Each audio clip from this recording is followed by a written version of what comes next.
ओम श्री आशुतोषाय नमः। अभ्यासशाला सत्र के द्वितीय दिवस में आप सभी का एक बार पुनः अभिनंदन है। प्रथम दिवस में हम सभी ने श्री गुरु स्तोत्रम से लेकर स्वस्ति वाचनम तक के सभी मंत्रों का अभ्यास किया था और उसके विशेष बिंदुओं पर ध्यान केंद्रित करते हुए अपने अभ्यास में विशुद्धता लाने का प्रयास किया था। गृह कार्य के माध्यम से भी आप सभी ने इन मंत्रों का अभ्यास अवश्य किया होगा। आइए आज के दिवस में हम प्रथम अध्याय के मंत्रों का अभ्यास करेंगे और उनके कुछ विशेष बिंदुओं पर ध्यान केंद्रित करेंगे। तो आइए प्रथम अध्याय का प्रथम मंत्र अभ्यास करते हैं। यहाँ पर जिन विशेष बिंदुओं पर हमें ध्यान देना है वह है, आप देख सकते हैं आपकी स्क्रीन पर उन विशेष बिंदुओं को हाईलाइट किया गया है। हरि ही ओम, ओम इस प्रकार उच्चारण करना है। अब यहाँ पर आप देख रहे हैं कि 2 बार एक ही तरह का उच्चारण है। गणानान्त्वा, गणपति हवामहे प्रियाणान्त्वा, नान्त्वा इस प्रकार से उच्चारण करना है। पहली वाली पंक्ति में यहाँ पर यदि हम देखें तो गणा नान्त्वा इस प्रकार उच्चारण था। ण एवं न के उच्चारण में भेद है और इस भेद को आप भली प्रकार जानते हैं कि उच्चारण स्थान का ध्यान देते हुए हमें उच्चारण करना है गणा नान्त्वा। परंतु यदि हम दूसरे पद में देखें हवामहे प्रियाणान्त्वा, पहले था नान्त्वा और अब है नान्त्वा। नान्त्वा प्रियपतिं हवामहे निधीनान्त्वा, निधिपतिं हवामहे वसो मम। यहाँ पर ध्यान देंगे हे वसो, व को हे के साथ युक्त करते हुए हमें उच्चारण करना है। हे वसो मम, उत्तमम।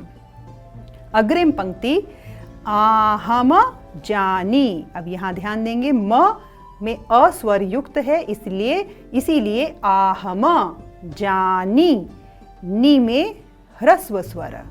आहम जानी, गर्भ भ से पूर्व है भ अल्प प्राण महाप्राण, जहाँ एक साथ आते हैं वहाँ पर ध्यान से उच्चारण करना है गर्भ इस प्रकार। धमात्वम, धमात्वम एक त माँ के साथ और दूसरा त व के साथ युक्त करते हुए उच्चारण करेंगे। धमात्वम जासी गर्भधम। यहाँ पर म क्योंकि पद के अंत में हलंत युक्त है, इसीलिए अ की अल्प ध्वनि के साथ उच्चारण होगा। आइए अब इन विशेष बिंदुओं पर ध्यान केंद्रित करते हुए हम इस संपूर्ण मंत्र का अभ्यास करते हैं। हरि ओम गणानान्त्वा गणपतिं हवामहे प्रियाणान्त्वा प्रियपतिं हवामहे निधीनान्त्वा निधिपतिं हवामहे वसो मम।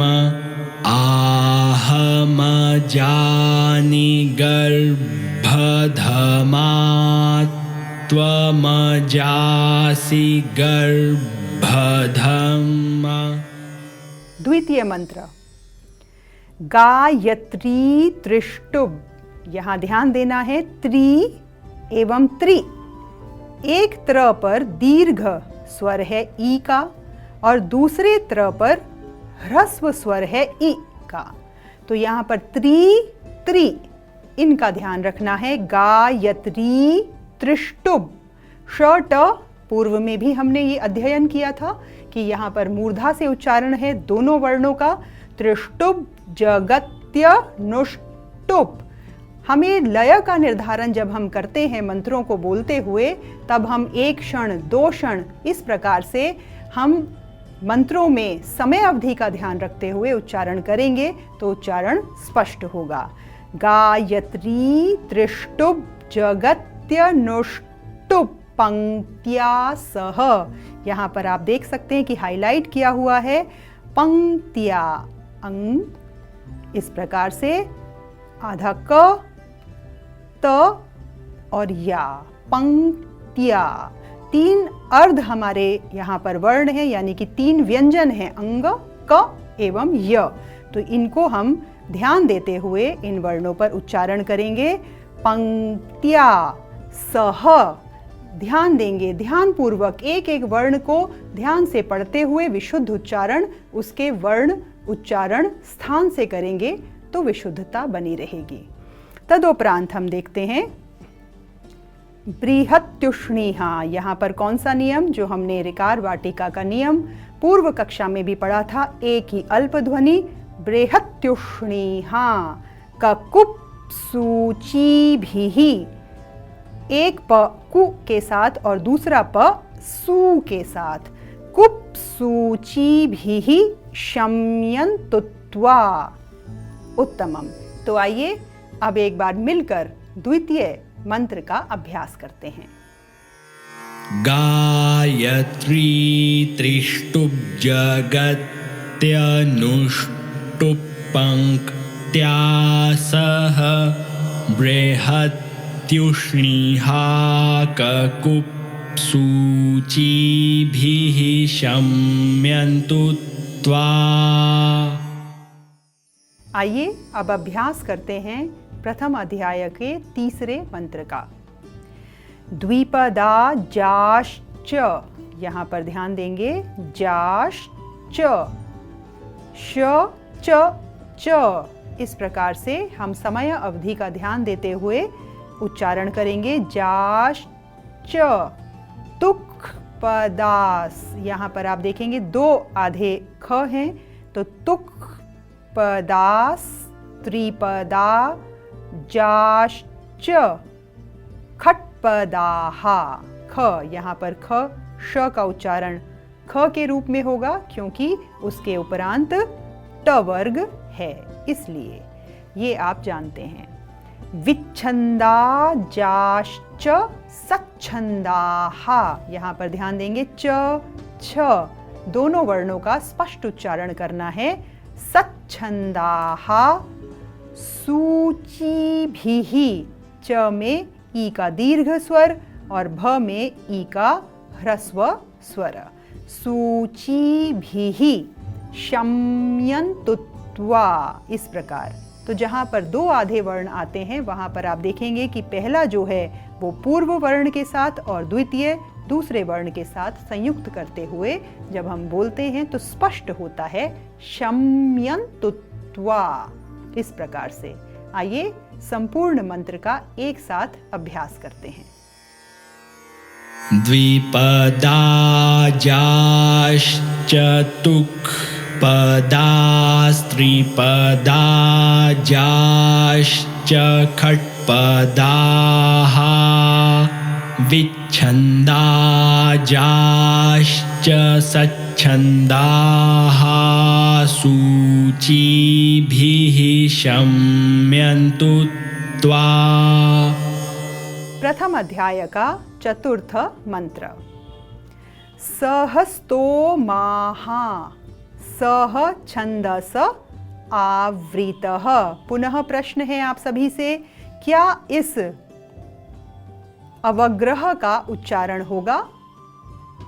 बिल्कुल होगा, क्योंकि यहाँ पर आ स्वर है, इसलिए उच्चारण होगा सह छंदस आवृतः सह प्रमा। अब क्या यहाँ पर अवग्रह का उच्चारण होगा? जी हाँ, यहाँ पर भी अवग्रह का उच्चारण करना है क्योंकि रि जो है वो एक स्वर है। सह प्रमा ऋखयः सप्तदैव्याः। अय का स्वर ध्यान देंगे, यहाँ पर अय का स्वर, दैव्याः। उत्तमम। अग्रे पूर्वे खाम पंथा मनुदृश्य। द्रि के बाद हम देख रहे हैं यहाँ पर द में री का स्वर है, दृश्य, दृश्य। इस प्रकार धीरा, और यहाँ पर भी अवग्रह का उच्चारण करेंगे, धीरा अनवाले भीरे रथ्यो। ध्यान देंगे त एवं थ दोनों स्वरों का स्पष्ट उच्चारण करना है, दोनों व्यंजन का स्पष्ट उच्चारण करना है। रथ्यो न रश्मीन, यहाँ पर हम देखेंगे कि दीर्घ स्वर है मी पर, तो मीन न में अ की अल्प ध्वनि। इस प्रकार हम उच्चारण करते हुए अपने मंत्र में विशुद्धता बनाने का प्रयास करेंगे। आइए अब एक बार संपूर्ण मंत्र का उच्चारण करते हैं। सहस्तो सह छन्दस आवृतः सह प्रमारिखयः सप्त दैव्याः पूर्वेखां पन्थामनुदृश्य धीरा अन्वालेभिरे रथ्यो न रश्मीन्। प्रथम अध्याय का 5वां मंत्र। ओम जज्जाग्रतो, यहाँ पर ध्यान देंगे ज जा। तो यहाँ पर आप देखेंगे कि ये जो विशेष प्रकार का व्यंजन है इसका उच्चारण भी ज के रूप में है, तदुपरांत ज, तदुपरांत जा। तो यहाँ पर जो उच्चारण है वो होगा जज्जा, इस प्रकार से ओम जज्जाग्रतो। और यहाँ ध्यान देंगे विशेषतः कि ये जो ग है इसको संयोजित करते हुए इस जा के साथ तब हम उच्चारण करेंगे जज्जाग्रतो। आधा ग व्यंजन ग को उच्चारण करना है साथ में, जज्जाग्रतो दूर मुदयति। यहाँ पर ध्यान देंगे मुदयति, दैवन अय का स्वर, तदु सुप्तस्य, सुप्तस्य, सुप्तस्य, तथैवैति अय का स्वर। यहाँ पर पुनः ध्यान देंगे अय का स्वर, अय का स्वर।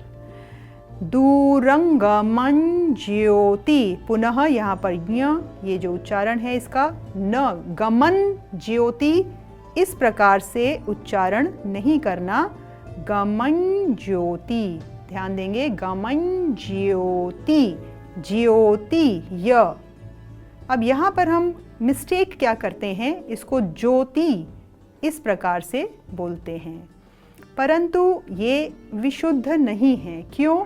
क्योंकि यहाँ पर ज के साथ यो संयुक्त है, इसलिए उच्चारण होगा ज्योति। क्या उच्चारण होगा? सभी साथ में बोलेंगे ज्योति। उत्तमम। अग्रे ज्योति खान ज्योति, पुनः ध्यान देंगे खान ज्योति। रेकन तन्मे मनः शिव संकल्प मस्तु। यहाँ पर अ का स्वर युक्त करते हुए शिव संकल्प अनुचित है, शिव संकल्प मस्तु। इस प्रकार से इन विशेष बिंदुओं पर ध्यान देते हुए आइए संपूर्ण मंत्र का अभ्यास करते हैं। ओम जज्जाग्रतो दूरमुदयति दैवन्तदुसुप्तस्य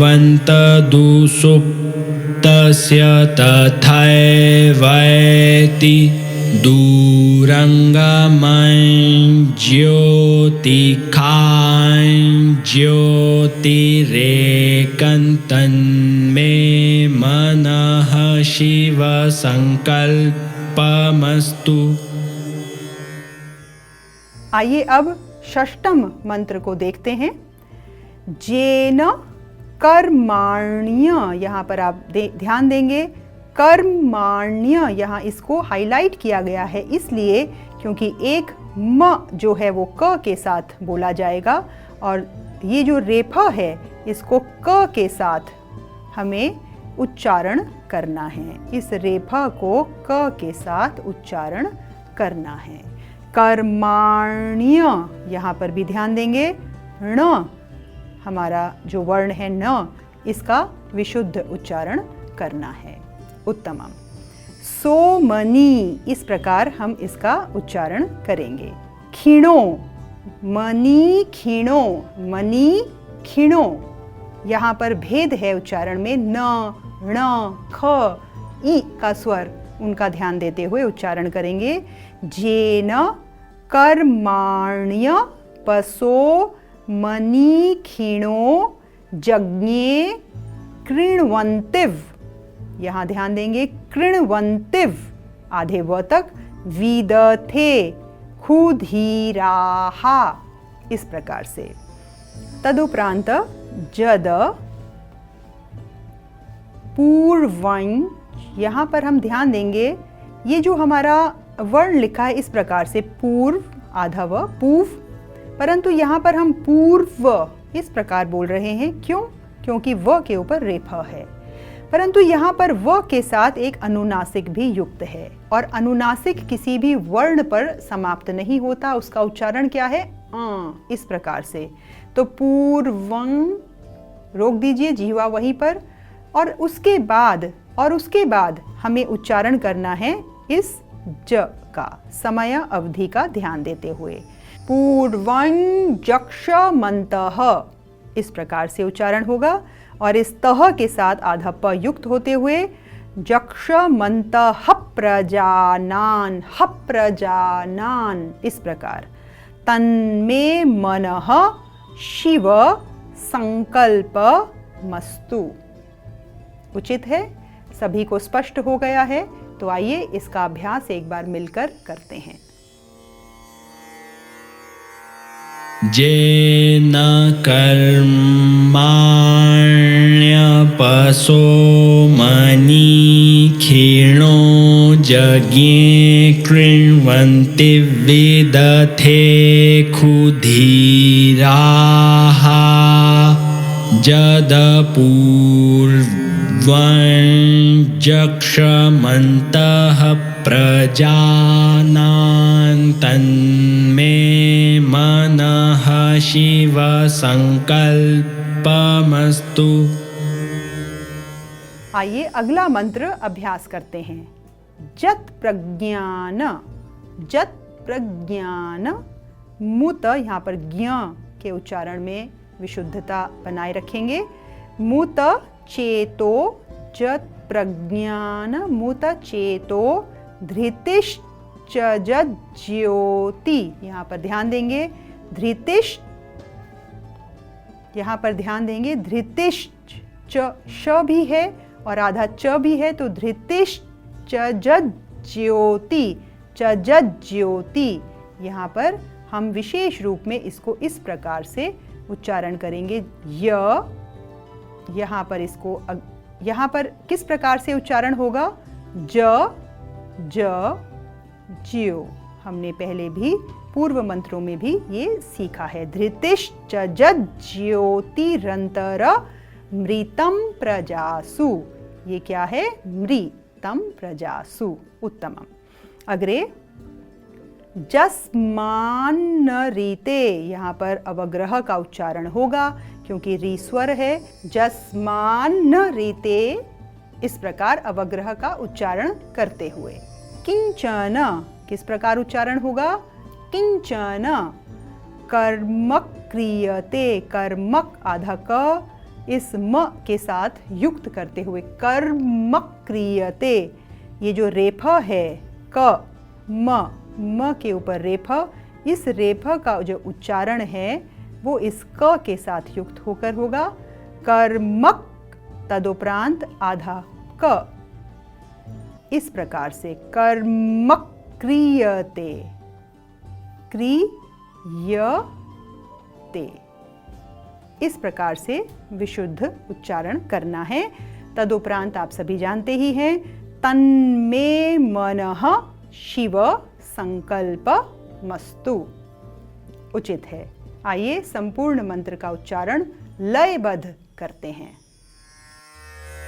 यत्प्रज्ञानमुतचेतो धृतिश्च ज्योतिरन्तरमृतं प्रजासु यस्मान्न ऋते किञ्चन कर्म क्रियते तन्मे मनः शिव संकल्पमस्तु।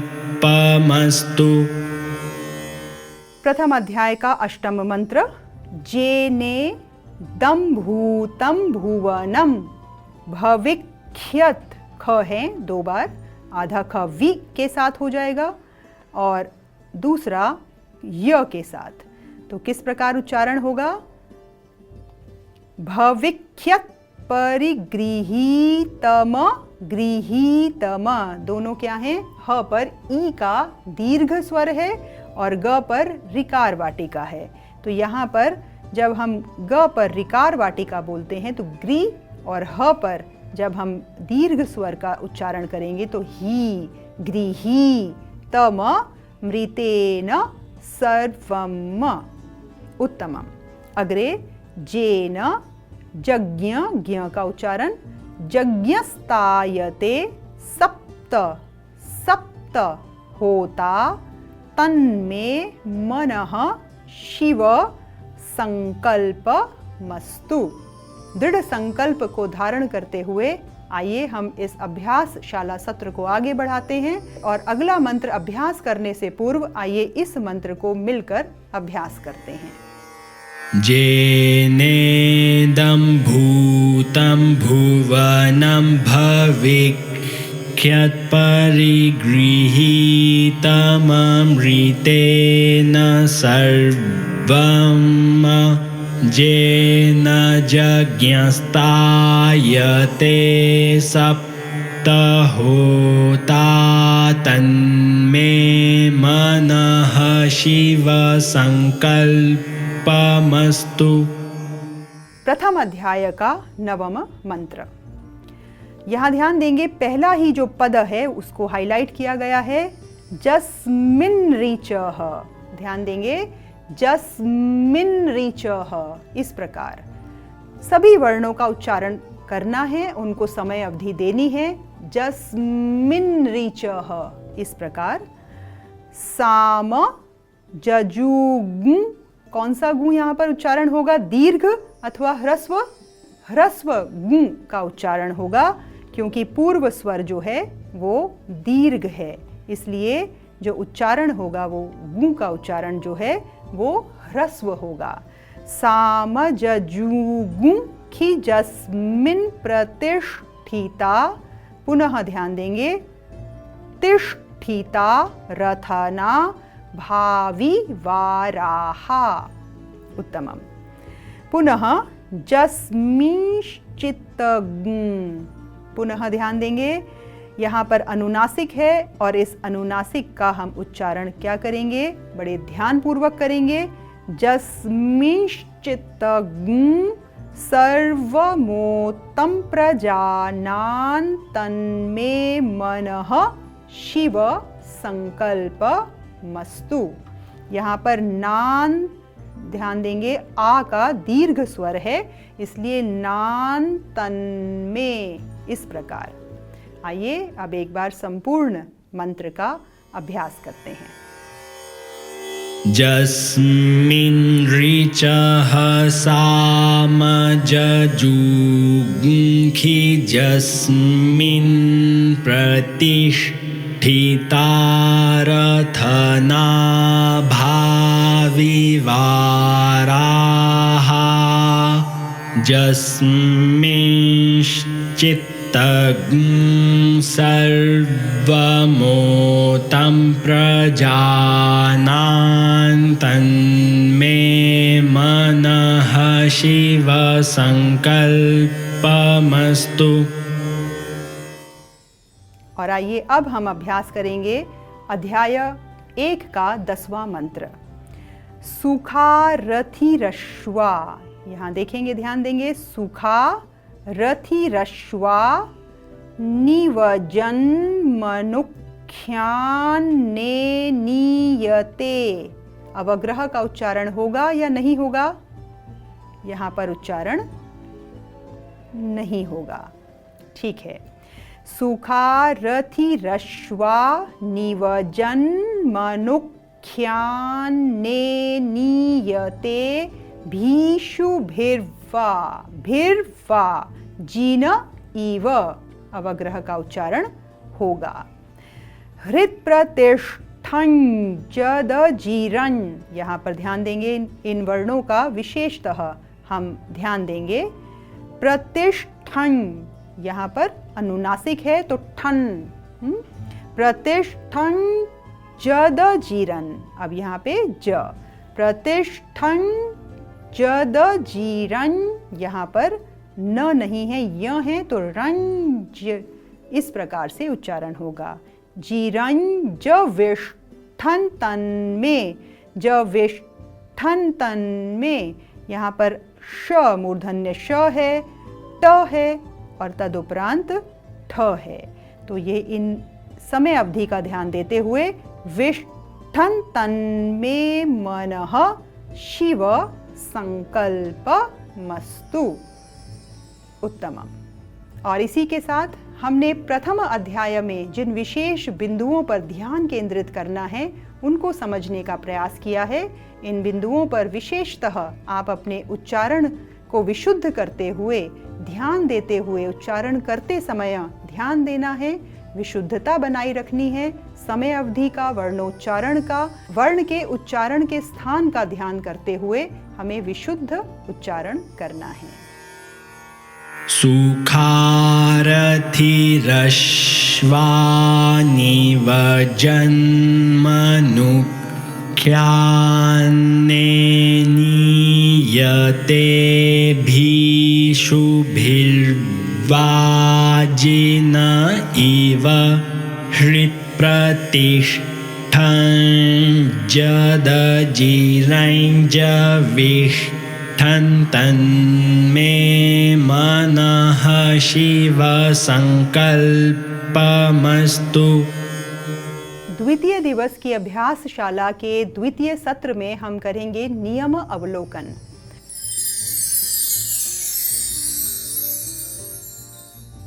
और प्रथम अध्याय में हमने देखा है गूं का नियम बार बार दृष्टिगोचर हो रहा था।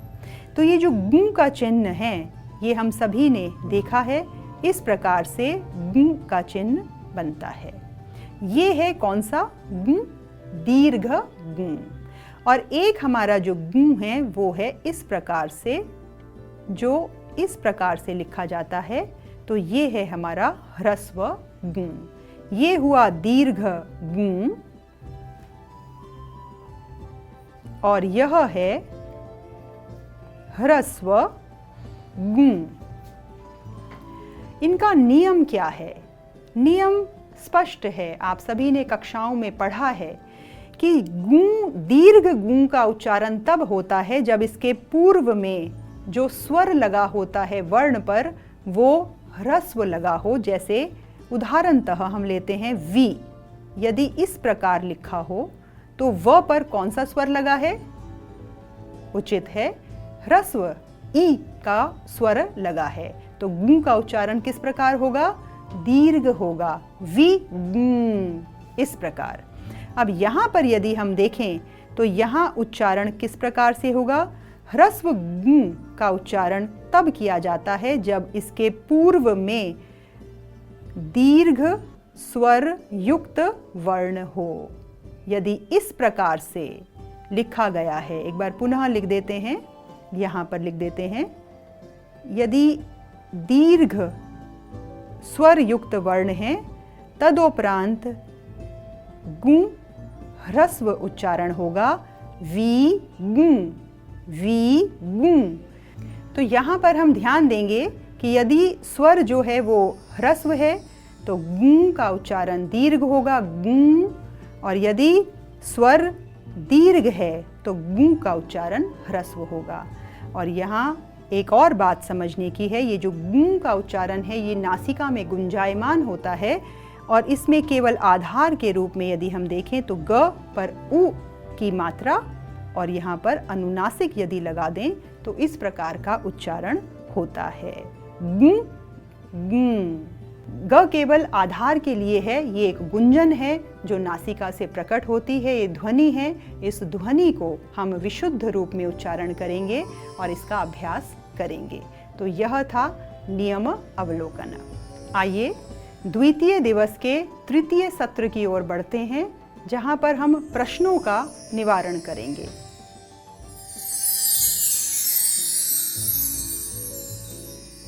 तो आज शिखा भगिनी ने, जो हमारी एक ब्रह्मज्ञानी वेद पाठी भगिनी है हरियाणा से, उन्होंने एक प्रश्न अपना रखा है, उसका निवारण मांगा है कि जब अनुनासिक यदि किसी वर्ण पर युक्त होता है तो उसका शुद्ध उच्चारण किस प्रकार से किया जाता है। विशेषतः जो प्रश्न उन्होंने पूछा है वो ये है कि यदि इस प्रकार का, ये आपने अपनी कक्षाओं में भी अभी देखा है, मंत्रों में पूर्वंज इस प्रकार से यदि यहाँ पर अनुनासिक है, तदोपरांत ज है, तो इसका उच्चारण हम स्पष्ट किस प्रकार कर सकते हैं, इसका क्या निवारण है। तो आप सभी का भी यदि यह प्रश्न है तो आइए आज हम इसका निवारण स्पष्टतः समझते हैं।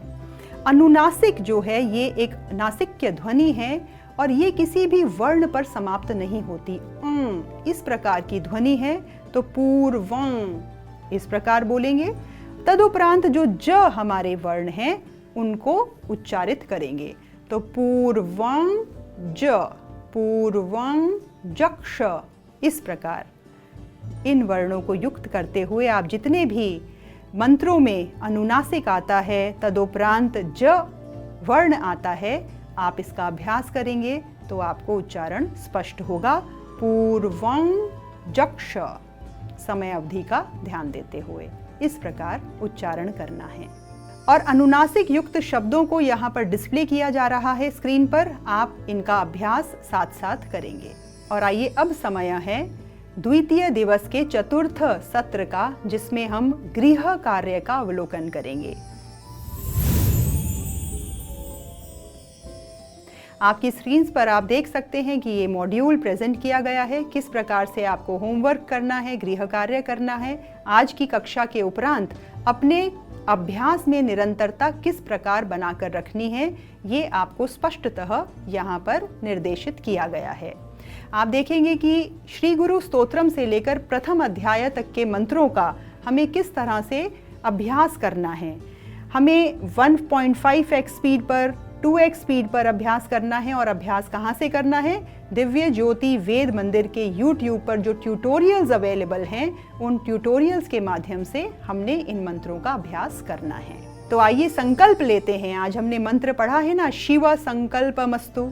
संकल्पबद्ध होकर हम श्री गुरु महाराज जी के चरणों में ये प्रार्थना करें कि हम अपने अभ्यास की निरंतरता को बनाकर रखेंगे और विशुद्धता बनाने के लिए अभ्यास करते रहेंगे।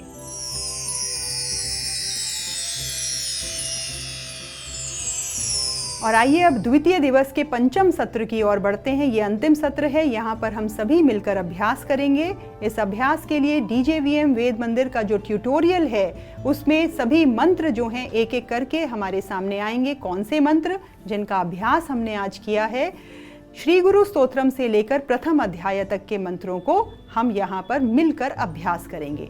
और अभ्यास कैसे करेंगे उसके लिए आप इस लिंक पर क्लिक करेंगे और क्लिक करते ही हमारा अभ्यास प्रारंभ होगा।